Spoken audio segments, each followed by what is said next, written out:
মঙ্গলবার কোচবিহারে বিরোধী দলনেতা শুভেন্দু অধিকারীর ওপর হামলার প্রতিবাদে বুধবার গোঘাট থানাগোড়ায় বিক্ষোভে ফেটে পড়লেন বিজেপির নেতাকর্মীরা।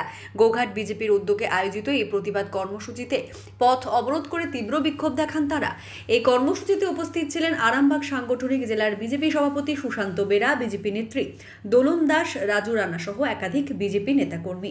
তাদের নেতৃত্বেই রাজ্য সরকারের বিরুদ্ধে তীব্র স্লোগান তোলা হয়।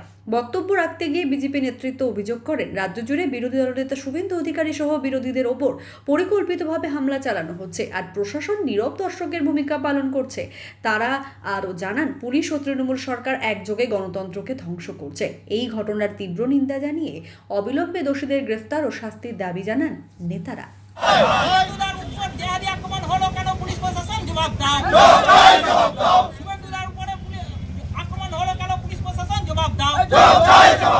भारत माता की जय, भारत माता की जय, वंदे मातरम, भारत माता की जय, भारत माता की जय। গতকাল কুচবিহারে শুভেন্দুদার উপর হামলা করা হলো কেন? তৃণমূল কংগ্রেস জবাব দাও। গতকাল বিরোধী দলনেতা শুভেন্দুদার উপর হামলা করা হলো কেন? তৃণমূল কংগ্রেস জবাব দাও।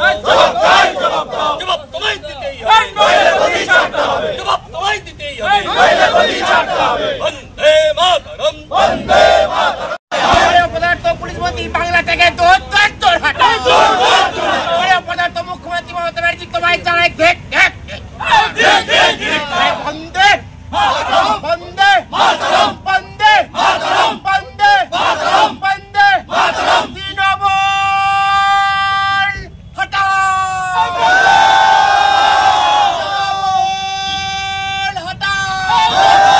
আজকে জানেন যে গতকাল কুচবিহারে এই আমাদের পশ্চিমবঙ্গের বিরোধী দলনেতা মাননীয় শুভেন্দু অধিকারী মহাশয়ের গাড়ি তৃণমূল কংগ্রেসের জেহাদিরা সেই জেহাদি শক্তি ভাঙচুর করেছে। কারণ এর আগেও একইভাবে এরা করেছিল। আজকে আমরা পথে নেমে আন্দোলন করছি, বৃহত্তর আন্দোলন। এই যে দোকান কাটা মহিলা সরকার চলছে, সেই সরকারের দালাল যারা গুন্ডা, সেই চক্রান্তকারী দলের নেতারা দিকে দিকে আমাদের নেতাদের গাড়ি ভাঙচুর করছে, কার্যকর্তাদের মারধর করছে। আমরা তাই পথে নেমেছি, প্রতিবাদ করছি। আগামী দিন আরো বৃহত্তর আন্দোলন করব।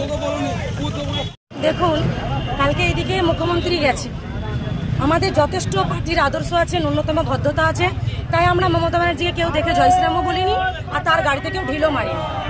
এই সরকারটা এমনই একটা নির্লজ্জ সরকার। মুখ্যমন্ত্রী মমতা ব্যানার্জি ভুলে গেছে যে এই শুভেন্দু অধিকারীর জন্যই উনি মুখ্যমন্ত্রীর পদ পেয়েছেন। উনি জিতেছিলেন উনার সাংগঠনিক দক্ষতায়, উনি সেটা ভুলে গেছেন। আরও একটা আপনাদেরকে জানাই, একজন মুখ্যমন্ত্রী সে আসছে বন্যা দুর্গতদের জন্য কামারপুকুরে ভাষণ দিতে। সে বন্যা দুর্গতের জন্য কিছু করে গেছে? এত টাকা খরচা করে তালি তাপ্পা মেরে রাস্তাঘাট সব বাগানো হলো, কিন্তু কিছু হয়েছে? হয়নি। সরকারটার নামই হচ্ছে ধাপ্পাবাজ, চিটিংবাজ, চোরেদের সরকার। এই সরকারটার নামই হচ্ছে চোরেদের সরকার। এর আগেও আপনাদের বলেছি। তো বারবার আমাদের বিরোধী দলনেতাকে কেন আক্রমণ করা হবে? তৃণমূলের নেতারা কি ভুলে গেছে যে গোঘাট বিধানসভায় বিজেপি জিতে আছে? আমরা ইচ্ছা করলে জেলা কাটটা ধরতে পারতাম, আমরা ইচ্ছা করলে রাস্তা ঘিরে জয় শ্রীরাম বলতে পারতাম। আমাদের এটা নরেন্দ্র মোদীজির আদর্শ নয়, এটা আমাদের সভ্যতা নয়।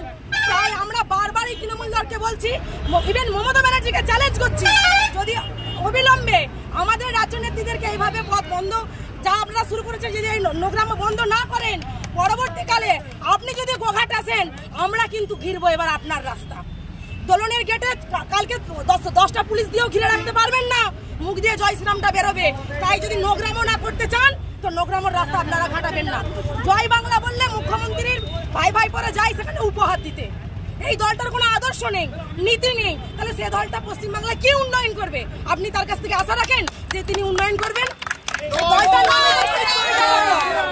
তো এদের কাছে মানে এরা এতটাই নিম্নমানের দল, এদের দিদিদের, এদের দাদাদের এতটাই নিম্নমানের কোয়ালিটি, এদের নেতাদেরকে শুধু উস্কানিমূলক প্রলোচনা দেওয়া ছাড়া কোনো এদের কাজ নেই।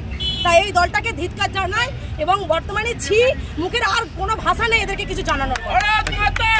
গতকালকে সম্মানীয় বিরোধী দলনেতা শুভেন্দু অধিকারীকে যেভাবে কুচবিহারে আর বড় বড় পাথর ছুঁড়ে তাকে মারার উপক্রম করে যেভাবে আক্রমণ করা হয়েছে, এটা ন্যাক্কারজনক ঘটনা, এটা নিন্দনীয় ঘটনা। আমরা তীব্র প্রতিবাদ জানাচ্ছি, আর তারই প্রতিবাদে আজকে আমরা রাস্তায় নেমেছি। আজকে একজন মুখ্যমন্ত্রীর সমকক্ষ বিরোধী দলনেতা, তার কোনো সুরক্ষার ব্যবস্থা নেই। সাধারণ মানুষ তো দূরের কথা, সাধারণ মানুষ কোথায় সুরক্ষা পাবে? আর একাধিকবার ওই কুচবিহারে ওই জায়গায় আমাদের একাধিক বিধায়ককে হেনস্থা করা হয়েছে, মারধর করা হয়েছে। একজন বিরোধী দলনেতাকে যেখানে মারধর করা হয়, সেই রাজ্যের কি সুরক্ষার ব্যবস্থা আছে? সেই রাজ্যে পুলিশ প্রশাসন কিসের জন্য আছে? তারা কোনোভাবেই তাদেরকে সিকিউরিটি দিতে পারছে না। আজকে বিরোধী দলনেতাকে করেছে, কালকে সাধারণ মানুষকে করবে। তাহলে এই বাংলায় কোন মানুষটা আজ সুরক্ষিত? না কন্যারা সুরক্ষিত, না মায়েরা সুরক্ষিত, না স্কুলের মাস্টাররা সুরক্ষিত, না উকিল সুরক্ষিত, না ডাক্তার সুরক্ষিত, কেউ সুরক্ষিত নয়। সুতরাং আমরা সাধারণ মানুষকে জানাতে চাইছি, যে পরিবেশ আজকে বাংলায় সৃষ্টি হয়েছে, যে অরাজকতা আজকে বাংলায় সৃষ্টি হয়েছে, অবিলম্বে তার নিপাত দরকার। সেই জন্য এই সরকারের অবিলম্বে পতন দরকার। যে বিরোধী দলনেতাকে একটা সুরক্ষা দিতে পারে না, সিকিউরিটি দিতে পারে না, সেই মুখ্যমন্ত্রী আর পদে থাকা উচিত নয়। সেই জন্য আমরা আর পথে নেমেছি, তার তীব্র প্রতিবাদ জানাচ্ছি। এই প্রতিবাদের মাধ্যমে আমরা সাধারণ মানুষকে বোঝাচ্ছি যে সুরক্ষা আপনাদেরও নেই, আপনারা আর আগামী দিনের কথা ভাবুন।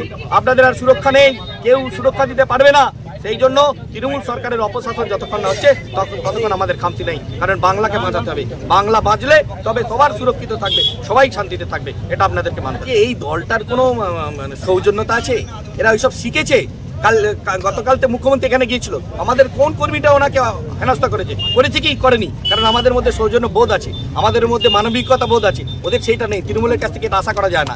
ওনারা ওই শুধু আমাদের যারা কার্যকর্তা আছে তাদেরকে লেলিয়ে দেবে, একজন দাঁড়িয়ে থাকবে জয় বাংলা বলতে। জয় কেন এটা করা হচ্ছে? এটা পূর্ব পরিকল্পনা করে করা হচ্ছে যে আপনারা একজন করে থাকবেন, একজন করে বলবেন, তাতে করে উনি আর মস্তিষ্ক ওনার বিগড়ে যাবে আর উনি নেমে পড়বেন। এটা পরিকল্পনা করে ছক করে করা হয়েছে। সেই জন্য আমাদের মধ্যে সৌজন্য বোধ আছে, আমাদের মধ্যে মানবিকতা বোধ আছে। আমরা মুখ্যমন্ত্রীকে সম্মান করি, উনি আমাদের মুখ্যমন্ত্রী। কিন্তু যেভাবে আমাদের বিরোধী দলনেতাকে পরিকল্পনা মাফিক বড় বড় পাথর দিয়ে ওনাকে গাড়ি ভাঙা থেকে শুরু করে যেভাবে করেছে, এটা অত্যন্ত নিন্দনীয় ঘটনা। এই ঘটনার তীব্র ধিক্কার জানাই, প্রতিবাদ জানাই। তাই আজকে আমরা রাস্তায় নেমেছি। দাদা, পুলিশের সামনে ঘটনাটা ঘটেছে, কি বলবেন? আরে পুলিশ কি করবে? পুলিশ তো চাকরি করে, পুলিশ এটা তো করবেই। পুলিশের কাজ তো ওইটাই। পুলিশ কিছু করতে পারলো কি? ওরা মারছে, তাও পুলিশ কিছু করতে পারছে না। পুলিশের ভূমিকাটা আপনারা দেখলেন। পুলিশ কার নির্দেশে চলে? পুলিশ মন্ত্রীকে। এটা তো আপনাদের ভাবতে হবে। ওনারা যার নির্দেশ পাবেন সেই অনুসারে হবে। আর সেটাই হয়েছে, ঘটনাটা ঘটেছে। তো এই ধরনের পুনরাবৃত্তি না ঘটে, সেই জন্য আমরা এই প্রতিবাদ করেছি। নিউ নূর সোফা সেন্টার, এখানে সমস্ত রকম সোফা পাইকারি ও রিটেলে বিক্রয় করা হয়। সমস্ত সোফা নিজস্ব কারখানায় তৈরি করা হয়। প্রোপাইটার হানিফ হোসেন খাঁ ও রুহুল হোসেন খাঁ, বড়ডোঙ্গল হাটতলা সিনেমা হলের সন্নিকটে, হুগলি। যোগাযোগ 7797170093 এবং 9382003105।